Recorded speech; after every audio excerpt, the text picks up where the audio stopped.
अस्सलाम। वालेकुम सलाम। ओके। जी, हम बेसिकली डिस्कस कर रहे थे रिगार्डिंग कि जब हमने डिस्ट्रीब्यूशंस पढ़ना स्टार्ट की तो हमने कहा था कि 3 तरीकों से आप अपने डाटा से जो है वो डिस्ट्रीब्यूशंस आइडेंटिफाई कर सकते हो। या तो आप प्योर हिस्टोरिकल डाटा यूज़ कर लो, सेकंड क्या था कि हम एम्पिरिकल डिस्ट्रीब्यूशन यूज़ करें।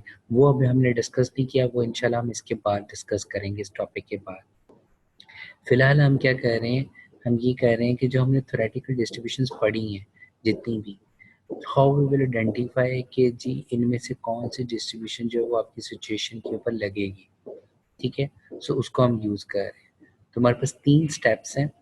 स्टेप नंबर 1 में हम क्या करेंगे कि हम डिस्क्रिप्टिव एनालिसिस करेंगे डाटा के ऊपर, और हम बेसिकली हाइपोथेसिस बनाएंगे। ओके।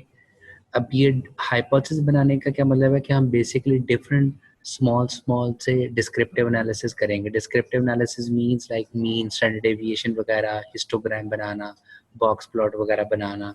ठीक है, ये हम बनाएंगे स्पेशली फॉर कॉन्टिन्यूस डाटा। ठीक है, बट डिस्क्रिप्टिव समरी तमाम के तमाम डाटा के लिए अप्लाई की जा सकती है। सो वो आप करोगे और वहाँ से हम हाइपोथेसाइज करेंगे कि जो हिस्टोग्राम की शक्ल या डाटा की वैल्यूज को देख के ऐसा लग रहा है कि ये एक्सपोनेंशियल होगी या गामा होगी या अरलैंग होगी या नॉर्मल होगी, whatever. Clear? So step number 1 yes. कि हमने जी डिस्क्रिप्टिव एनालिसिस करना है। स्टेप नंबर 2 पे जाके वंस कि हम ये आइडेंटिफाई कर लेंगे, ओके मुझे ये वाली डिस्ट्रीब्यूशन भी लगती है, मुझे ये वाली डिस्ट्रीब्यूशन भी लगती है, मुझे ये वाली डिस्ट्रीब्यूशन भी लगती है। सपोज हमने कह दिया कि ये 2 या 3 ये एक्सपोनेंशियल लगती है या ये नॉर्मल लगती है। तो फिर हमारा नेक्स्ट काम ये होगा कि जो जो हमें डिस्ट्रीब्यूशन वो लगती है, हम अपने डाटा को यूज़ करते हुए उन डिस्ट्रीब्यूशन के पैरामीटर को कैलकुलेट करेंगे। लाइक जैसे एक्सपोनेंशियल का पैरामीटर क्या है, लैम्डा। सो लैम्डा की वैल्यू क्या होगी इस डाटा के लिए। अगर हमें लगता है कि ये नॉर्मल है तो मीन और वेरिएंस की वैल्यू क्या होगी इस डाटा के लिए। ठीक है जी। और लास्टली फिर हम क्या करेंगे, हम गुडनेस और फिट टेस्ट अप्लाई करके चेक करेंगे। सो हमारे पास वैसे तो 3 है, मैं कोशिश करूंगा तीनों के तीनों आपको पढ़ाऊं, लेकिन one of them is chi square goodness और फिट टेस्ट है, फिर कोलमोग्रोव सिमरोव ऑफ टेस्ट है। सो ये बेसिकली ये चेक करते हैं कि वो जो डिस्ट्रीब्यूशन आपने आइडेंटिफाई किया है वो आपके उस डाटा के अकॉर्डिंगली कितने बेस्ट सूटेबल है। Clear? Right. Okay, so let me start with the first step कि जिसमें हम क्या कहते हैं कि हम सिलेक्ट करेंगे कोई भी theoretical family of distribution. Family of distribution से मुराद ये है कि हम डाटा को देख के एक नहीं बनाएंगे, बल्कि हम कहेंगे ये वाली भी लग सकती है या ये लगती है, या आप क्लियर कट श्योर हो कि ओके ये वाली फैमिली डिस्ट्रीब्यूशन लग रही है। सो वो हम कैसे करेंगे?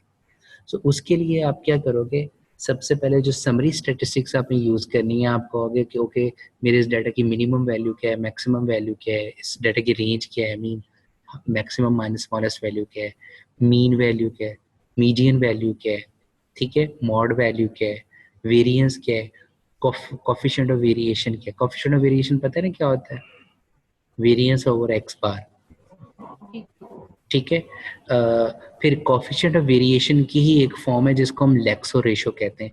ये लेक्सो रेशो डिफरेंस सिर्फ ये है कि कोफिशिएंट ऑफ वेरिएशन में यहाँ पे स्टैंडर्ड डेविएशन होता है, इसलिए यहाँ पे इसका वेरियंस का स्क्वायर रूट लिया गया है, जबकि लेक्सो में हम यहाँ पे वेरियंस ही यूज करते हैं।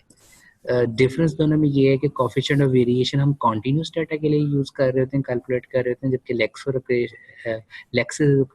रेशो जो है वो हम डिस्क्रीट डाटा के लिए यूज करते हैं। ओके, और लास्टली हमारे पास है स्क्यूनेस। ठीक है, ये कॉर्टोसिस वो भी हम डिस्कस करते हैं, बट स्क्यूनेस। सो स्क्यूनेस से हमें ये पता चलेगा कि जो डायग्राम की शेप है वो कैसी है, पॉजिटिव स्क्यूड है, नेगेटिव स्क्यूड है, सिमेट्रिकल है, या कैसी है। ठीक है। सो बेसिकली ये हमें एक पिक्चर दे रहे होंगे, हमें एक आइडिया प्रोवाइड कर रहे होंगे बेस्ड ऑन दिस डाटा कि हमारे जो डाटा की शेप बन रही है वो किस तरीके की है, या डिस्ट्रीब्यूशन कौन सी तरह की हो सकती है। सो हमने हाइपोथेसिस बनाने, हमने मफरूजे बनाने हैं बेसिकली। ठीक है जी। ओके, तो सबसे पहले तो यस। मैं क्या कर रहा हूँ, मैं बेसिकली इन दो को मेन डिस्कस कर रहा हूँ नेक्स्ट स्लाइड के अंदर, कोफिशिएंट ऑफ वेरिएशन को और लेक्सिस रेशो को। ओके, इसमें हमारे पास क्या है जी, सबसे पहले वो कहते हैं कि हमने जैसे मैंने को पहले बताया कि लेक्सिस रेशो का वही रोल है जो कोफिशिएंट ऑफ वेरिएशन का है, बट लेक्सिस रेशो डिस्क्रीट में वही काम करता है और coefficient of variation continuous data के लिए वही काम करता है। ठीक है। अब वो कहता है कि जो लेक्सिस रेशियो है अगर वो एग्जैक्टली इक्वल टू 1 है तो वो हम क्या कहेंगे, this is a Poisson distribution, हम ये मफरूजा बना सकते हैं, राइट? राइट। ये क्यों कह सकते हैं? क्यों? क्योंकि वी नो दैट कि जो आपके पास लेक्सिस रेशियो है that is equal to what, that is equal to variance over mean, ऐसे ही है ना? जी सर। और पॉइसन डिस्ट्रीब्यूशन का वेरिएंस क्या होता है? लैम्डा। और इसका मीन क्या होता है? वो भी लैम्डा होता है, क्योंकि पॉइसन डिस्ट्रीब्यूशन में हमने पढ़ा था कि मीन और वेरिएंस इक्वल होते हैं। सो लैम्डा लैम्डा से कट गया, आंसर क्या आ गया? 1। तो इसलिए हम ये कहते हैं कि अगर लेक्सो रेशियो 1 है तो ये डाटा जो है वो पॉइसन डिस्ट्रीब्यूशन होगी। क्लियर? ओके। राइट। जी सर। अब पहले मैं इसको डिस्कस कर रहा हूँ। अब वो कह रहा है कि अगर लेक्सो रेशियो 1 से लेस है तो बायनोमियल है। वो कैसे? अब फार्मूला क्या? Variance over X bar. So we know that binomial में जो वेरिएंस होता है वो होता है एन पी क्यू के बराबर, जबकि मीन जो होता है वो बराबर होता है एन पी के। सो ये एन पी से कैंसिल हो गया, बाकी क्या बच गया? लेक्सो रेशियो का आंसर आ गया Q. And we know that Q जो है वो प्रोबेबिलिटी है जो कि लाई कर रही होती है बिटवीन 0 एंड 1, राइट?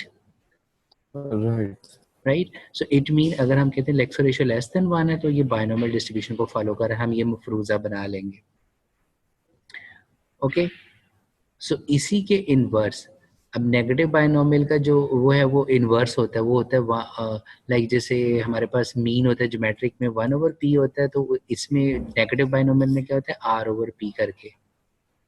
ठीक है, हम इसका वेरिएंस का फॉर्मूला मुझे भूला हुआ है क्या होता है, बहरहाल वो आप इसी फॉर्मूला में पुट करके variance over X bar and you will find out कि उसका जो आंसर है वो ग्रेटर देन 1 होगा। ठीक है। राइट। तो अगर ये ग्रेटर देन 1 है तो ये क्या? नेगेटिव बायनोमियल है। Clear? And we know that कि ज्योमेट्रिक डिस्ट्रीब्यूशन जो है वो स्पेशल केस है किसका? नेगेटिव बायनोमियल का। स्पेशल केस कैसे है कि अगर तो हम ये देख रहे हैं time until the first, sorry, number of arrival until the first success, ठीक है, sorry, number of failures until the first success, so then वो क्या कहलाती है? ज्योमेट्रिक। ठीक है। राइट। जबकि अगर हम देख रहे हैं नंबर ऑफ के अराइवल देन वो नेगेटिव बायनोमियल है। सो इट मीन अगर आपकी लेक्सो रेशियो ग्रेटर देन 1 है तो फर्स्ट अराइवल के लिए आप कहोगे this is geometric, but for kth arrival negative binomial. ठीक है। सो जब भी डिस्ट्रीब्यूशन बनाई जाती है वो जनरली पे इसी सेंस में हम रख रहे होते हैं। क्लियर? ये क्लियर हो गया? जी सर। ओके। अब हम आ जाते हैं कोफिशिएंट ऑफ वेरिएशन की तरफ। अगर तो वो कहते हैं कोफिशिएंट ऑफ वेरिएशन 1 है या क्लोजर टू 1 है तो हम कहेंगे कि हम हाइपोथेसिस बना सकते हैं कि ये एक्सपोनेंशियल डिस्ट्रीब्यूशन को फॉलो कर रहा है, राइट? अब वो क्यों कह रहे हैं? क्योंकि जो कोफिशिएंट ऑफ वेरिएशन का फार्मूला होता है वो होता है स्टैंडर्ड डेविएशन ओवर एक्स बार। ठीक है, ये फार्मूला था कोफिशिएंट ऑफ वेरिएशन का, राइट? सो हम वी नो दैट कि एक्सपोनेंशियल डिस्ट्रीब्यूशन का जो स्टैंडर्ड डेविएशन है वो और उसका मीन बराबर होते हैं। पॉइसन में मीन और वेरिएंस बराबर होते हैं, एक्सपोनेंशियल में मीन और स्टैंडर्ड डेविएशन बराबर होते हैं। सो इट मीन इसका आंसर क्या आएगा? 1। सो दैट मीन अगर आपका डाटा का कोफिशिएंट ऑफ वेरिएशन 1 या क्लोजर टू 1 है तो हम हाइपोथेसिस बना सकते हैं कि that is equal to exponential distribution. ठीक है जी। राइट। ओके। देन आपके पास आ जाते हैं गामा और वेबर। अब वो कह रहे हैं कि अगर आपका जो coefficient of variation greater than 1 है, ठीक है, हेलो, जी सर। ठीक है, when coefficient of variation greater than 1 है, when shape parameter is less than 1। ठीक है, अब ये दोनों गामा और वेबर के पर्सपेक्टिव से है। और इसी तरीके से वो कह रहे हैं कि coefficient of variation equal to 1 है तो व्हेन अल्फा जो है दोनों में वो इक्वल टू 1 होगा। ठीक है, जबकि आपके पास coefficient of variation less than 1 है तो देन शेप पैरामीटर अल्फा जो है वो ग्रेटर देन 1 हो जाएगा। ठीक है। सो जस्ट हम हाइपोथेसिस बनाएंगे कि ओके ये सिचुएशन है तो इट मीन ये गामा को फॉलो कर रहा है या ये वेबल को फॉलो कर रहा है, राइट? ओके। राइट। नेक्स्ट हमारे पास क्या है? वो कह रहे हैं कि for a log normal distribution, ठीक है, जिसकी जो शक्ल है वो ऑलमोस्ट गैमा और वेबल के बराबर ही होती है, क्योंकि ये भी पॉजिटिव स्क्यूड होते हैं और लॉग नॉर्मल भी हमने देखा था वो पॉजिटिव स्क्यूड होते हैं। ठीक है। सो लॉग नॉर्मल में हमारे पास क्या होता है कि अब हमारे पास जो गामा और वेबल है, इनके अंदर हमारे पास जो है वो कोई भी positive number, mean log normal distribution के अंदर कोफिशिएंट ऑफ वेरिएशन की कोई भी पॉजिटिव नंबर हो सकती है। तो वो कहते हैं कि अगर आपका coefficient of variation greater than 1 है तो लॉग नॉर्मल ज्यादा अच्छी चॉइस है कंपेयर टू गामा और वेबल, राइट? Right, sir. सो लेकिन बाकी जो हमने कॉन्टिन्यूस डिस्ट्रीब्यूशंस पढ़ी हैं, जैसे जैसे हमने नॉर्मल डिस्ट्रीब्यूशन पढ़ी है, जैसे हमने यूनिफॉर्म पढ़ी है, या ट्राइंगल डिस्ट्रीब्यूशन पढ़ी है, या अदर है, तो उनके लिए जो कोफिशिएंट ऑफ वेरिएशन का आंसर है वो हमारे लिए इंपॉर्टेंट नहीं है, यूजफुल नहीं है, उससे हम कुछ नहीं इंटरप्रेट कर सकते, राइट? ठीक है। सो जी सर। बेसिकली ये याद रखिएगा कि ये जो फर्स्ट स्टेप है जो कि हम डिस्क्रिप्टिव एनालिसिस कर रहे हैं, ये हम हाइपोथेसाइज कर रहे हैं, मफरूजे बना रहे हैं, क्योंकि माइट बी पॉसिबल यही डिस्ट्रीब्यूशन है या माइट बी पॉसिबल ये डिस्ट्रीब्यूशन हो सकती है। Okay, one of the tool जो हमने देखा वो कोफिशिएंट ऑफ वेरिएशन और लेक्सिस रेशियो हमने देखा है। ओके, नेक्स्ट हमारे पास जो टूल है क्या है, वो हम ले सकते हैं help with the help of skewness value. ठीक है, स्क्यूनेस वैल्यू। ओके, अगर आपके पास जो स्क्यूनेस के फार्मूला जो हमने अभी पीछे देखा, अगर स्क्यूनेस का आंसर जो है वो पॉजिटिव है तो इट मीन आपकी जो डिस्ट्रीब्यूशन की शेप है वो पॉजिटिव स्क्यूड है। सो अगर वो पॉजिटिव स्क्यूड है, इसका मतलब है कि पॉजिटिव स्क्यूड हमारे पास लॉग नॉर्मल होती है, हमारे पास पॉजिटिव स्क्यूड जो है वो गामा डिस्ट्रीब्यूशन होती है, हमारे पास वाइबल होती है, तो हम कह सकते हैं कि उनमें से कोई एक डिस्ट्रीब्यूशन हो सकती है।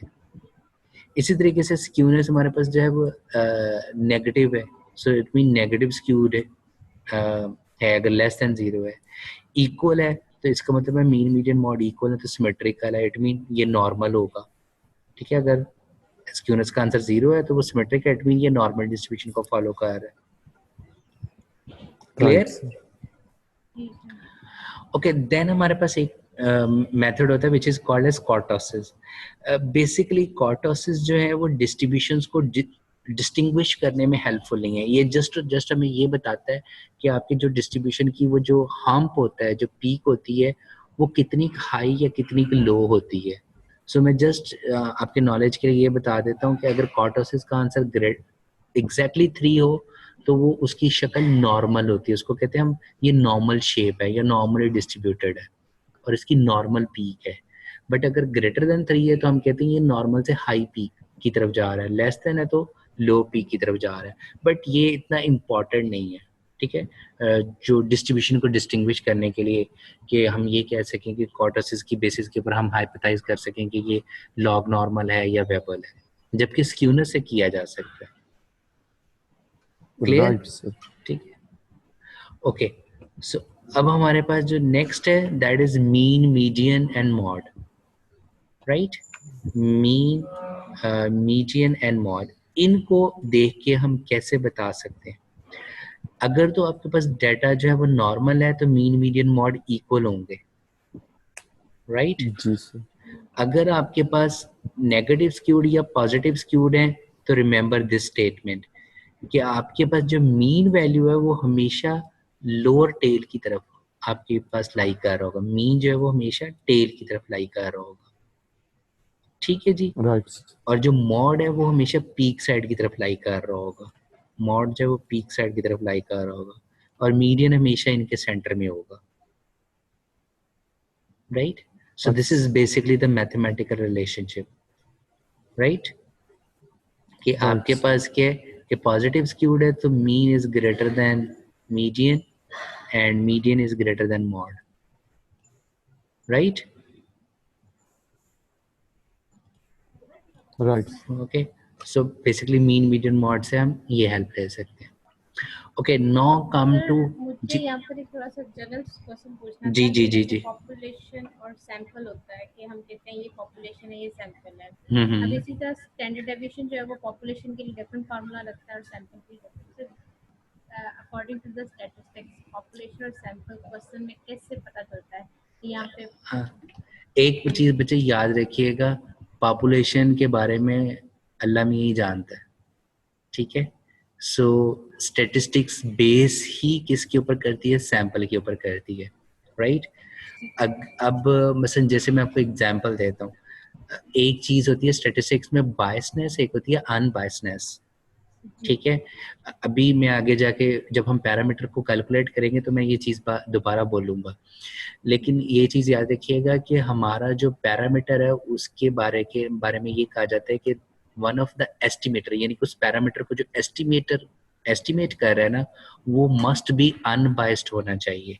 अब अनबाइस्ड से क्या मराते हैं कि आपका जो मीन, जैसे पॉपुलेशन मीन म्यू है, तो अगर मुझे अपने पॉपुलेशन डाटा की एवरेज निकालनी है तो मेरे पास म्यू का फार्मूला है, और वो म्यू क्या है, वो कहते हैं कि सारे के सारे डाटा वैल्यूज को सम करो और उसको टोटल नंबर ऑफ वैल्यूज पर डिवाइड कर दो, तो वो मीन है, बिल्कुल। ठीक है। अब वो कहते हैं कि ये तो पॉसिबल नहीं है सारे के सारे डाटा कलेक्ट करना, हमने सैंपल डाटा कलेक्ट कर लिया, ठीक है। अब अगर वो कहते हैं कि अगर मैं सैंपल डाटा को कलेक्ट करके उसका सम और उन नंबर ऑफ वैल्यूज पे डिवाइड कर दूं तो वो बराबर है एक्स बार के, जी सर। ठीक है। अब क्वेश्चन ये है कि क्या ये एक्स बार इस म्यू के बराबर है भी या नहीं, ठीक है। सो स्टेटिस्टिकली क्या मतलब है कि क्या एक्स बार जो है वो म्यू का अनबाइस्ड एस्टिमेटर है या नहीं है, ठीक है। सो इसको हमने चेक करना है। सो अब इसका मैथमेटिकली प्रूफ भी अवेलेबल है कि जो आपका एक्स बार जो है वो अनबाइस्ड एस्टिमेटर है किसका, म्यू का, ठीक है। अब इसी तरीके से जो पॉपुलेशन वेरिएंस है उसका फॉर्मूला क्या होता है, summation x minus mu whole square divided by capital N, right. जी। जबकि आपका जो एस स्क्वायर का फॉर्मूला होता है, एस स्क्वायर का फॉर्मूला हमने देखा हुआ है समेशन एक्स माइनस एक्स बार का स्क्वायर ओवर स्मॉल एन। एक आपने ये वाला फॉर्मूला देखा होगा और एक में ऊपर तो सेम होता है, नीचे n माइनस वन होता है, एग्जैक्टली सर। जी। ठीक है। अब इन दोनों में से ये वाला जो एस्टिमेटर है ना, ये अनबाइस्ड नहीं है, ये बाइस्ड है, ठीक है। जो स्मॉल एस के जिसके नीचे n माइनस वन है ना, ये अनबाइस्ड एस्टिमेटर है। सो इसलिए कहा जाता है कि अगर आपने पॉपुलेशन वेरिएंस को एस्टिमेट करना है, so don't use this, okay. Right. But statisticians ये भी कहते हैं कि अगर आपका जो सैंपल साइज है वो काफी बड़ा है, ठीक है, अगर वो n टेंड्स टू इन्फिनिटी है, देन इन दोनों में कोई डिफरेंस नहीं है, क्लियर। मतलब अगर हमारे पास एक्सपेरिमेंट्स 8 हैं या 10 हैं, या हम कहते हैं नंबर ऑफ वर्कर्स 10 या 20 है, तो फिर हम सैंपल डाटा यूज करेंगे, बिल्कुल बिल्कुल बिल्कुल। फॉर आप लोगों की आसानी के लिए जनरली कहा जाता है कि अगर आपका n लेस देन 30 है तो आप n माइनस वन वाला फार्मूला यूज कर लो, ठीक है। अगर n ग्रेटर देन 30 है तो आप कैपिटल S वाला भी यूज कर सकते हो, मीन डिवाइडेड बाय n वाला भी कर सकते हो, लेकिन अगर दोनों शक्ल में ये भी कर लो तो गलत नहीं होगा, ठीक है। सर लेकिन आंसर दोनों से डिफरेंट आएगा ना। बच्चे अब आप जरा मैथमेटिकली देखो ना, मेरे पास वैल्यू क्या है, समेशन x माइनस एक्स बार का स्क्वायर, अगर मैं इसको n पे डिवाइड करूं या n माइनस वन पे डिवाइड करूं, अगर तो ये स्मॉल नंबर है, मसलन अगर है 8 और इधर है 7, तो आपको क्लियर डिफरेंस नजर आएगा, ठीक है। अगर यही n जो है वो सपोज हो जाए 300, सो मैं इस चीज को 300 पर डिवाइड करूं या 299 पर डिवाइड करूं तो डिफरेंस बहुत कम हो जाएगा, राइट। सो इसलिए कहा जाता है कि स्मॉलर नंबर पे फिर आप ये वाला फॉर्मूला यूज कर लो, जबकि लार्जर नंबर पे आप ये यूज कर सकते हो। ओके, सो नेक्स्ट हमारे पास क्या है कि डिस्क्रिप्टिव के लिए जो इम्पोर्टेंट ग्राफिकल है वो है histogram and box plot. Histogram और बॉक्स प्लॉट दोनों के दोनों जो है वो हमें सेम तरह की इंफॉर्मेशन प्रोवाइड कर रहे होते हैं, लेकिन हमारे पास बेसिकली ये इंफॉर्मेशन क्या दे रहे होते हैं, तीन चीज़ें main. One is what is the shape of the distribution, ठीक है जी, हेलो, हाँ ठीक है जी जी सर। ओके। नंबर वन कि हमें ये शेप ऑफ डिस्ट्रीब्यूशन के बारे में बताता है। सो शेप से क्या मुराद है कि मीन इस कर्व की शक्ल कैसी होगी, either it could be symmetrical और either it could be skewed, ठीक है। और जाहिर बात है उन्हीं की बेसिस के ऊपर जो है वो फिर आप डिसाइड कर रहे होते हो कि इनके पैरामीटर्स क्या हो सकते हैं, लाइक ये नॉर्मल शेप है या ये आपकी गैमा है या एक्सपोनेंशियल है, ठीक है। और क्या आपके डाटा के अंदर आउटलायर्स मीन कोई ऐसी वैल्यू है जो कोई स्पेशल सिनेरियो की बेसिस के ऊपर बहुत बड़ी या बहुत छोटी आ गई है। सो ये दोनों के दोनों टूल आपको इस चीज़ के बारे में इंफॉर्मेशन देंगे, ठीक है जी। ओके, नॉर्मली अगर सिंगल डाटा है तो आई वुड प्रेफर, और आप लोगों से भी यही कहूँगा कि अगर सिंगल वेरिएबल डाटा है तो आप हमेशा हिस्टोग्राम ही डेवलप करो, क्योंकि ये आपको ज़्यादा प्रॉपर शक्ल देता है। जबकि बॉक्स प्लॉट उस वक्त बहुत अच्छा है कि अगर आपने दो कॉन्टिन्यूस डाटा को जो है वो आपस में कंपेयर करना हो, ठीक है। सो बहरहाल जो बॉक्स प्लॉट है इसको 5 नंबर समरी प्लॉट भी कहते हैं। वो इसलिए कहा जाता है क्योंकि इसके अंदर आप एक ले लेते हैं मिनिमम वैल्यू, मैक्सिमम वैल्यू, जबकि ये वाला जो है इसको हम कहते हैं ये Q1 की वैल्यू होती है जिसको हम फर्स्ट क्वार्टाइल कहते हैं, और ये वाली होती है Q3 की वैल्यू जिसको हम थर्ड क्वार्टाइल कहते हैं, और सेंटर में हमारा होता है मीडियन। अब हमारा जो ये जो अंदर वाला बॉक्स प्लॉट है बेसिकली ये इससे भी हम बता सकते हैं कि आपके डाटा की शेप कैसे है। वो कैसे कि अगर जो मीडियन है वो एग्जैक्टली लाई कर रहा हो between Q1 and Q3, so that mean it's a normal distribution, it's a symmetrical distribution. अब मीडियन अगर नियर टू Q1 है तो हम कहेंगे इट्स अ पॉजिटिव स्क्यूड, और अगर मीडियन नियर टू Q3 है तो इट्स अ नेगेटिव स्क्यूड कर, ठीक है, ठीक है जी। ओके, और अब ये जो लोअर वैल्यू आप कैलकुलेट कर रहे थे, समटाइम्स यहाँ पे क्या होता है मिनिमम वैल्यू की बजाय लोग क्या ले लेते हैं यहाँ पे विस्कर्स लेते हैं, और ये वाली वो वैल्यू कैसे निकाली जाती है, वो निकाली जाती है अगर आपने आउटलायर्स कैलकुलेट करने हैं, वो निकाली जाती है Q1 माइनस 1.5 इंटू IQR, जबकि IQR जो है जिसको हम इंटर क्वार्टर रेंज कहते हैं ये बराबर होता है Q3 माइनस Q1 के, सो दैट मीन विड्थ ऑफ इस बॉक्स के, ठीक है जी। और इसी तरीके से ये जो यहाँ का विस्कर होता है वो क्या बराबर होता है, वो होता है Q3 प्लस 1.5 IQR, राइट, ठीक है। और फिर हम देखते हैं कि अगर कोई डाटा पॉइंट इस रेंज से बाहर है तो उसको हम कह देते हैं कि वो आउटलायर है, ठीक है।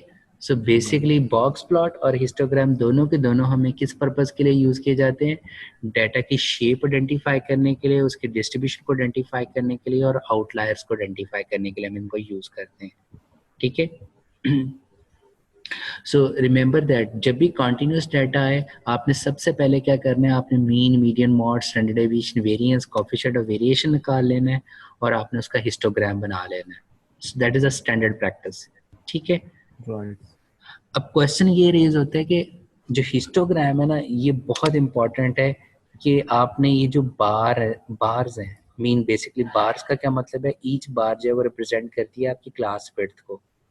सो ये बहुत इंपॉर्टेंट है कि आपने कितनी नंबर ऑफ क्लासेस रखनी है, हर क्लास की विड्थ कितनी होनी चाहिए, ठीक है। सो ये बहुत ज़्यादा इंपॉर्टेंट क्वेश्चन है, क्योंकि अगर आपने अपनी क्लास का विड्थ ज़्यादा रख ली है, ठीक है, तो मे बी आपकी शेप कुछ और नज़र आए। अगर आपने क्लास की विड्थ छोटी रख ली है तो मे बी डाटा की शेप कुछ और नज़र आएगी, क्लियर, राइट सर। ठीक है। सो मैं अब कुछ गाइडलाइंस आपको दे रहा हूँ कि हिस्टोग्राम बनाने के लिए कुछ गाइडलाइंस जो है वो आपने किस तरीके से फॉलो करनी है।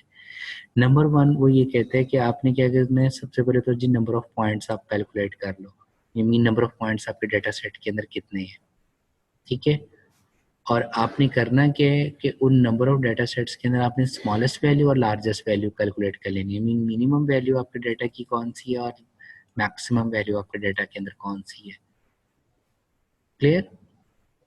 देन आपने कैलकुलेट कर लेना रेंज। रेंज क्या होता है, रेंज होती है दैट इज डाटा की maximum value minus minimum value, ठीक है जी, डाटा की जो है वो मिनिमम वैल्यू, ये आपके पास रेंज आ गई। अब आपने निकालना है जी ओके मैं अपने इस डाटा को कितने ग्रुप्स में डिवाइड करूँ, मीन कितनी क्लासेस के अंदर डिवाइड करूँ। सो हमारे पास कोई भी रूल ऑफ थंब नहीं है, सो डिफरेंट रूल्स हमारे पास अवेलेबल हैं, आप उनको यूज करते हुए अपनी वो क्लासेस बना सकते हो। सो नंबर 1 रूल ये है कि आप ये वाला फॉर्मूला अप्लाई कर लो, ये वाला दोनों एक ही आंसर प्रोवाइड करेंगे, ठीक है। सो अब चाहे तो ये वाला फॉर्मूला अप्लाई कर लो, चाहे आप ये वाली टेबल यूज कर सकते हो। This is a reference paper कि अगर आपकी जो नंबर ऑफ वैल्यूज इस रेंज में है तो आप क्लासेस 5 से 7 के दरमियान यूज कर सकते हो, नंबर ऑफ वैल्यूज इसके दरमियान है तो 6 से 10 के दरमियान यूज कर सकते हो। क्लियर? Right sir. और जबकि ईच क्लास की जो विड्थ होती है, जो क्लास इंटरवल होता है, वो आप कैसे निकालोगे? वो आप निकालोगे range divided by number of classes करके। So number of classes decide करने का आप चाहे ये वाला फार्मूला अडॉप्ट कर लो, चाहे ये वाला फार्मूला अडॉप्ट कर लो, ठीक है। और क्लास विड्थ निकालने का ये वाला फार्मूला आप यूज कर सकते हैं, range divided by number of classes. एक और चीज याद रखिएगा कि जब आप डिस्ट्रीब्यूशन की शेप को आइडेंटिफाई कर रहे होते हो, कभी भी आप एक हिस्टोग्राम के ऊपर रिलाई मत करें। आप डिफरेंट नंबर ऑफ क्लासेस बना के उसका डिफरेंट हिस्टोग्राम्स बनाकर देखो, बस कम से कम 3-4 2-3-4 बना के फिर आप देखो कि ओके इसके मुताबिक कौन सी शेप बनती है, इसके मुताबिक कौन सी शेप बनती है। क्लियर?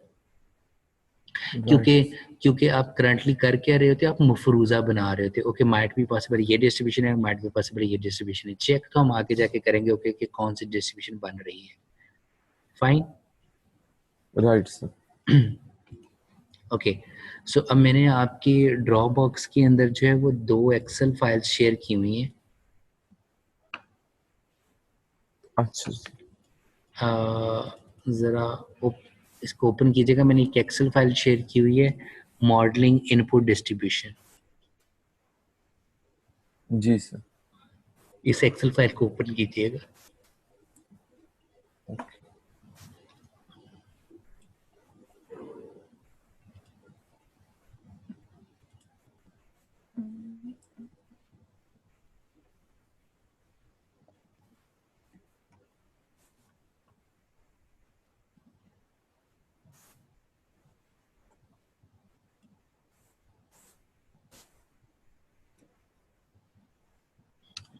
जी ओपन कर लिए? जी सर। मेरी ये वाली फाइल नज़र आ रही है आपको? मेरी स्क्रीन नज़र जी आ रही जी है? जी ओके, जी सर। सो बेसिकली ये मैंने क्या किया है, मैंने रॉ डाटा कलेक्ट किया हुआ है और ये मेरे पास अराउंड अबाउट कितने डाटा है ये 200 कितना 290। सो बेसिकली आप ये कह लो कि ये इंटर अराइवल टाइम है 219 कस्टमर्स का, ठीक है। राइट। ओके, अब ये इंटर अराइवल टाइम आपने प्रैक्टिकली कलेक्ट कैसे करना होता है? एक चीज़ याद रखिए, मसलन फॉर एग्जांपल आप कहते हो कि जी आपने रेस्टोरेंट ओपन किया 7 AM, ठीक है। 7:15 के ऊपर आपके पास पहला कस्टमर आता है, ठीक है, राइट? ठीक सर। जी ओके, 7:16 के ऊपर आपके पास दूसरा कस्टमर आता है। तो अब आपके पास इसका मतलब ये है कि इंटर अराइवल टाइम पहला आएगा, जब दूसरा कस्टमर आएगा तो देन आपका इंटर अराइवल टाइम पहला आएगा। वो क्या है 7:16 minus 7:15, so that is 1 minute. 1 minute. Right. ठीक है। सो अब अगर कहा जाता है कि अगर आपके पास, सो इसका मतलब ये है कि ये जो मेरे पास 219 वैल्यूज हैं, ये मेरे पास 220 कस्टमर का डाटा है, राइट? Right sir. जी क्योंकि बिल्कुल। इंटर अराइवल टाइम्स हैं। नंबर 2 एक चीज याद रखिएगा कि समटाइम्स अब आपके पास जी रेस्टोरेंट के अंदर या बैंक के अंदर जो कस्टमर आते हैं वो बैच की फॉर्म में आ जाते हैं ठीक है ना, जी बैच लाइक आपके पास जी 5-6 लोग इकट्ठे ही एंटर हो गए, तो अब प्रॉब्लम आ जाता है कि हम इनको डिफरेंशिएट कैसे करें। सो उसको डिफरेंशिएट करने का बड़ा आसान तरीका ये होता है कि आप उनके अंदर गैप रखें, गैप लेकिन कितना रखें, मिली सेकेंड रख लें, ठीक है, अच्छा ठीक सर। राइट? क्योंकि आपने हर एक को करना है, तो अगर आपने सपोज सेकंड अपना टाइम रखा हुआ है तो आप मिली सेकंड के अंदर जो है वो उसका गैप रख सकते हो। तो यहाँ पे क्योंकि मैं मिनट्स के अंदर इंटर अराइवल टाइम ले रहा हूँ, तो अगर आप देखें तो यहाँ पे ऑलमोस्ट ये कांस्टेंट बन रहा है, ठीक है ना। तो अगर आपके पास गैप में आ रहा है तो अब मिनट्स में रखा हो तो आप ऑलमोस्ट सेम टाइम रख सकते हो कि जी ये पहला भी, यानी कि ये पहले 8 लोग लेट से एक ही वक्त में आ गए हैं, ठीक है। ठीक सर। लेकिन यहाँ पे फिलहाल मैं अज्यूम यही कर रहा हूँ कि मैं जो है वो पहला कस्टमर और दूसरा कस्टमर का जो दरमियानी टाइम था वो 0.01 मिनट का गैप के जरिए है, then so on.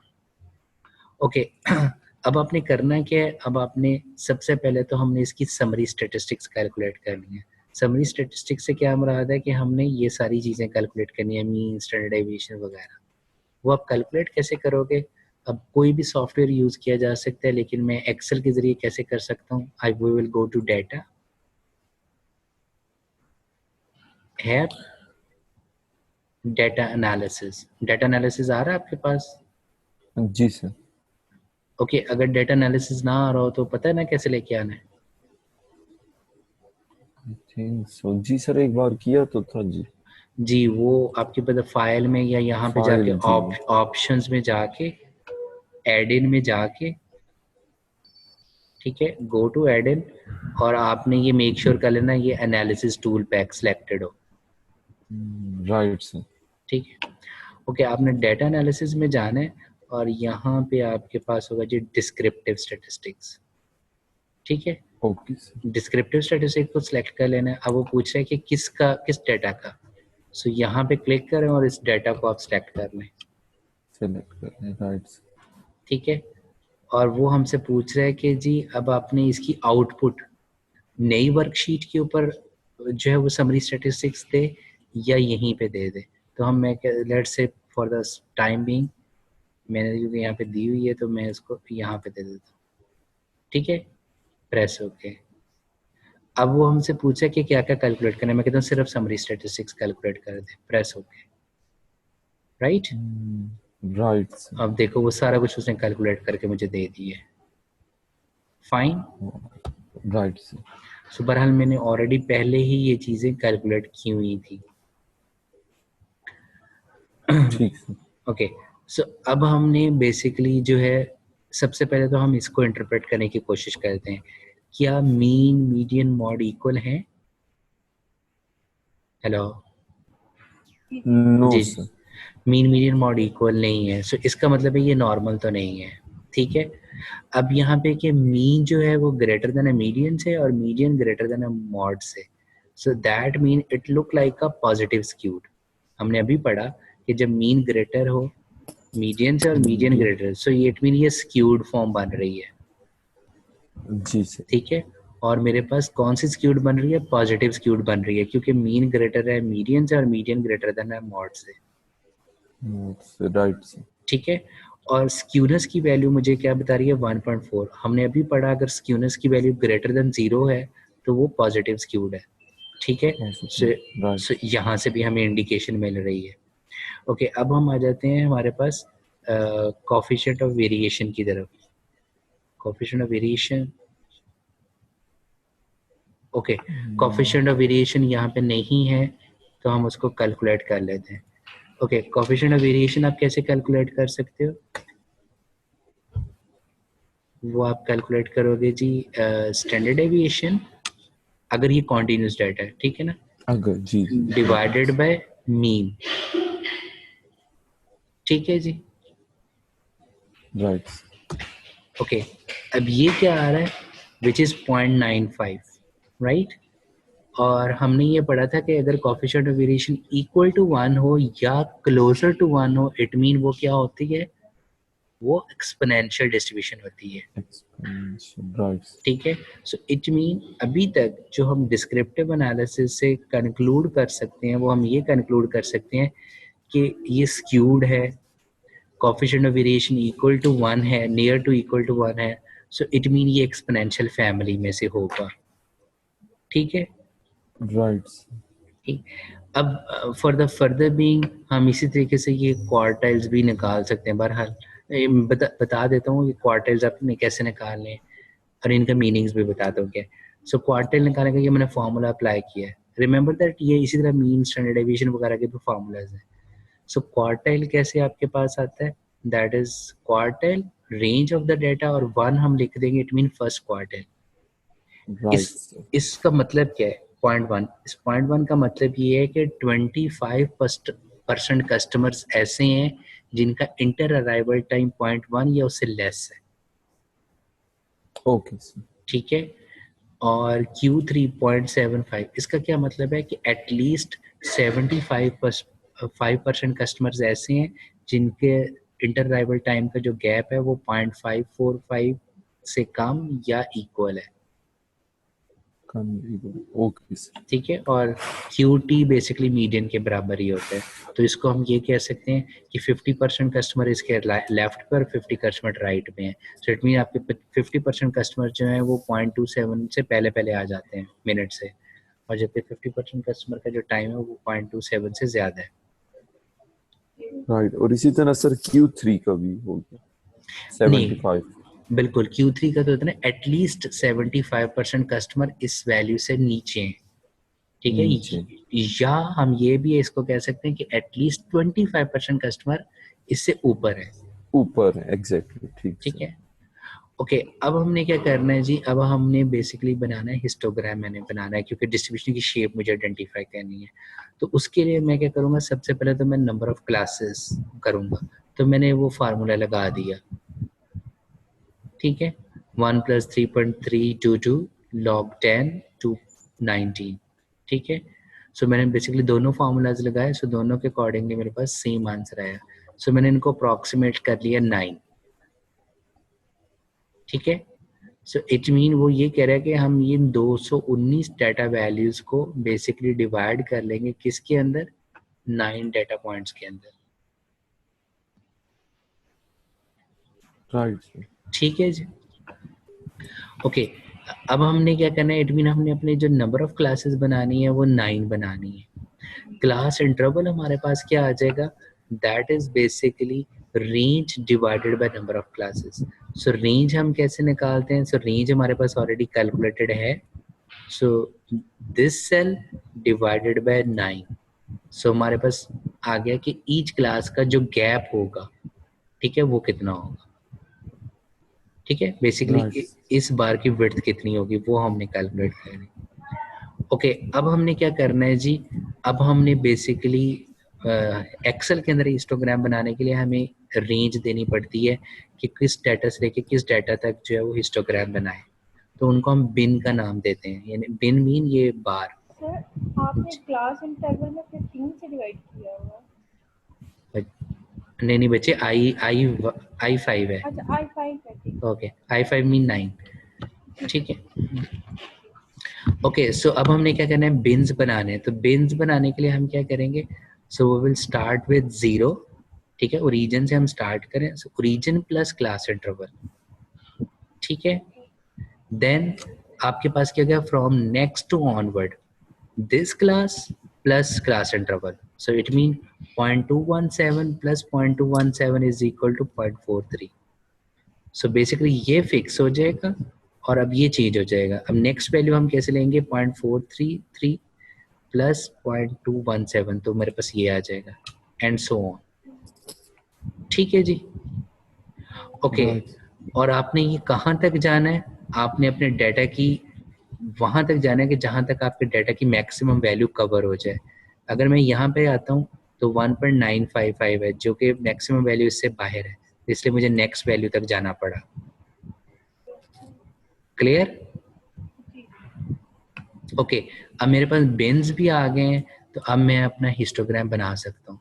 Number of classes कर ली, बिन्स आ गया। अब हिस्टोग्राम कैसे आपने बनाना है, आपने जाना है जी डाटा एनालिसिस में, आपने क्लिक करना है हिस्टोग्राम पे, आपने प्रेस ओके करना है। ओके, सबसे पहले मेरे से वो पूछ रहा है इनपुट रेंज। इनपुट रेंज का मतलब है डाटा वैल्यू, सो मैं डाटा की सारे डाटा को सिलेक्ट कर लूंगा, ठीक है जी। Right sir. ओके, उसके मेरे पास पूछ रहा है बिन रेंज। बिन रेंज क्या है, ये वाली, ठीक है जी। राइट। ओके, अब वो मेरे से पूछ रहे हैं जी आउटपुट, कि आउटपुट कहाँ पे रखनी है। तो मैं कह देता हूँ यहीं पे कहीं पे वो रख दे। सपोज मैं इसको ये यहाँ पे बना लेता हूँ, राइट।